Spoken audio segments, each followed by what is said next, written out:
School में हम सबने ये पढ़ा है कि प्लांट्स फोटोसिंथेसिस के प्रोसेस से ऑक्सीजन बनाते हैं, जिसमें सनलाइट की जरूरत होती है। तो इसका मतलब है कि बिना सनलाइट के ऑक्सीजन का प्रोडक्शन पॉसिबल ही नहीं है। लेकिन यह पूरी सच्चाई नहीं है। अरे मुझे चक्कर आने लग गया अब। नमस्कार दोस्तों, आज हम बात करेंगे एक नए डिस्कवरी के बारे में जिसने हमारे साइंस के ट्रेडिशनल नॉलेज को चैलेंज किया है। इस डिस्कवरी का नाम है डार्क ऑक्सीजन। ये एक ऐसा टर्म है जो साइंस और डीप सी रिसर्च के डोमेन में एक नई डिस्कवरी के लिए यूज की जा रही है। अपने पुराने नॉलेज को अपडेट करने से पहले हमारे चैनल को सब्सक्राइब कर देना और बेल आइकन प्रेस करना न भूलना।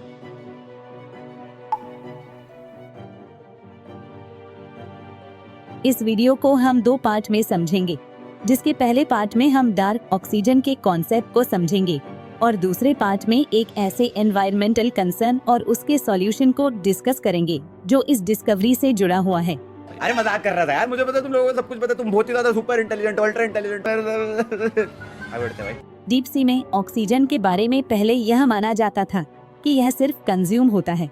जो ऑक्सीजन हम रोज यूज करते हैं वो फोटोसिंथेसिस के जरिए बनता है, जिसमें सनलाइट जरूरी होती है। लेकिन रिसेंट रिसर्च ने ये सरप्राइजिंग डिस्कवरी की है कि डीप सी सेडिमेंट्स और पॉलीमेटालिक नोड्यूल्स में ऑक्सीजन एक्चुअली प्रोड्यूस हो रहा है बिना किसी सनलाइट के। यह डिस्कवरी स्पेसिफिकली पैसिफिक ओशन के अबिसल प्लेन्स में हुई है। इस ऑक्सीजन को डार्क ऑक्सीजन इसलिए कहा गया है क्योंकि यह डीप सी के अबिसल जोन्स में, जहां सनलाइट कभी नहीं पहुंचती और टेम्परेचर फ्रीजिंग के करीब होता है, ऐसी डार्क अंधेरे जगह पर भी जनरेट होता है। लेकिन एक सेकंड, इतनी एक्सट्रीम कंडीशंस में ऑक्सीजन का प्रोडक्शन होना इस डिस्कवरी को खास बनाता है। वैसे डार्क ऑक्सीजन के प्रोडक्शन का मैकेनिज्म अब तक पूरी तरह से समझा नहीं गया है, लेकिन 2 हाइपोथेसिस हैं जो इसके बारे में कुछ आइडियाज देते हैं। पहला हाइपोथेसिस यह है कि ऑक्सीजन रेडियोलिसिस के प्रोसेस से बनता है। रेडियोलिसिस एक ऐसा प्रोसेस है जिसमें रेडियोएक्टिव मटेरियल्स के डिके यानी उनका टूटना वाटर मॉलिक्यूल्स को तोड़ देता है। इस प्रोसेस में वाटर यानी कि H2O मॉलिक्यूल्स ब्रेक होकर हाइड्रोजन और ऑक्सीजन बन जाते हैं। डीप सी सेडिमेंट्स, जो कि समुद्री तल के नीचे जमा हुई परत है, उनमें रेडियोएक्टिव एलिमेंट्स जैसे यूरेनियम और थोरियम प्रेजेंट होते हैं। इन एलिमेंट्स के रेडियोएक्टिव डिके की वजह से यह रेडियोलिसिस प्रोसेस वहां पर हो सकते हैं और यह रेडियोएक्टिव डिके ही डीप सी में ऑक्सीजन बनने का सोर्स भी हो सकते हैं।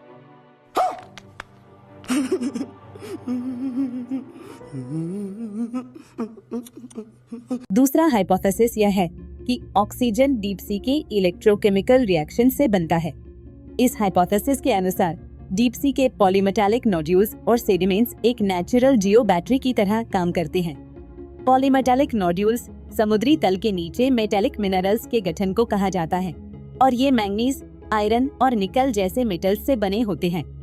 यह मेटल्स एक इलेक्ट्रिकल पोटेंशियल यानी वोल्टेज डिफरेंस जनरेट करते हैं जो सराउंडिंग सी वाटर में केमिकल रिएक्शंस को स्टार्ट कर सकते हैं और यही रिएक्शंस ऑक्सीजन रिलीज कर सकते हैं।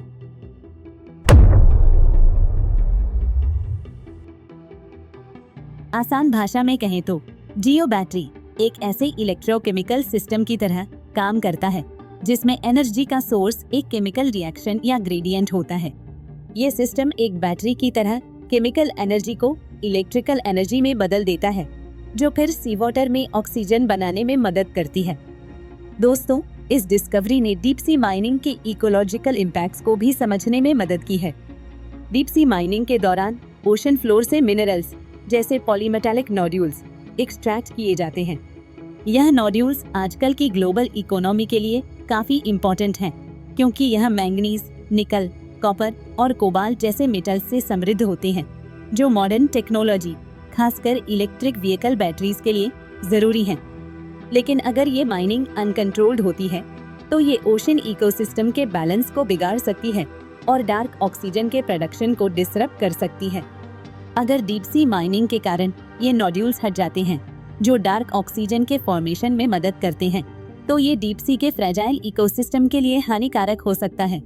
अब सवाल यह है कि क्या डीप सी इन्वायरमेंट्स को डिस्टर्ब करना एथिकली सही है, खासकर तब जब इससे डार्क ऑक्सीजन के प्रोडक्शन पर असर पड़ सकता है। नहीं।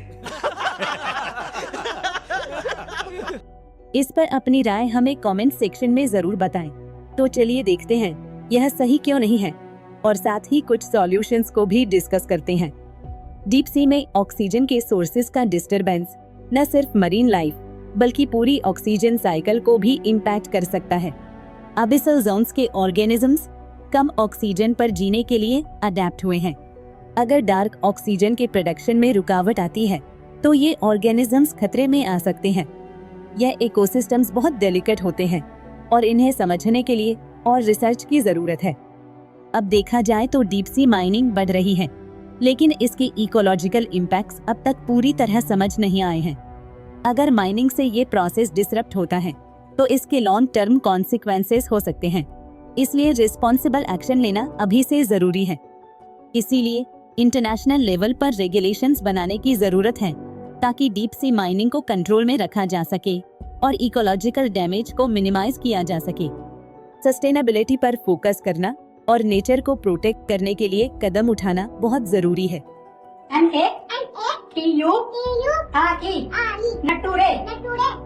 पब्लिक अवेयरनेस बढ़ाने की भी जरूरत है ताकि लोग डीप सी माइनिंग के रिस्क को समझें और रिस्पॉन्सिबल पॉलिसीज बनाने में मदद कर सकें। टेक्नोलॉजिकल इनोवेशंस जैसे लेस इन्वेसिव माइनिंग टेक्निक्स भी एनवायरमेंटल इम्पैक्ट्स को कम कर सकती हैं। नेक्स्ट और सबसे इम्पोर्टेंट सॉल्यूशन है ग्लोबल कोलैबोरेशन, क्योंकि ओशंस किसी एक कंट्री की नहीं है, पूरी दुनिया को मिलकर इन्हें प्रोटेक्ट करना होगा। डार्क ऑक्सीजन के प्रोडक्शन के मैकेनिज्म्स को समझना फ्यूचर रिसर्च का एक इम्पोर्टेंट एरिया बन सकता है, जिससे हम ओशनिक ऑक्सीजन साइकिल्स और इनके इकोलॉजिकल इम्पैक्ट्स को और अच्छे से समझ सकें। डार्क ऑक्सीजन की डिस्कवरी साइंस में एक नई सोच लेकर आई है।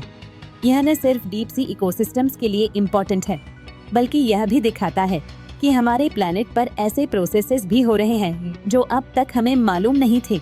यह डिस्कवरी हमें यह बताती है कि नेचर कितना कॉम्प्लेक्स और सरप्राइजिंग हो सकता है और हमारे पास और भी कई मिस्ट्रीज हैं जिन्हें एक्सप्लोर करना बाकी है। अगर आपको यह इन्फॉर्मेशन इंटरेस्टिंग लगी हो तो प्लीज लाइक, शेयर और सब्सक्राइब कर देना। हम आपके लिए ऐसे ही नई और मिस्टीरियस डिस्कवरीज लाते रहेंगे। तब तक के लिए ज्यादा से ज्यादा प्लांट्स लगाइए और भरपूर मात्रा में ऑक्सीजन लेते रहिए। Bye bye.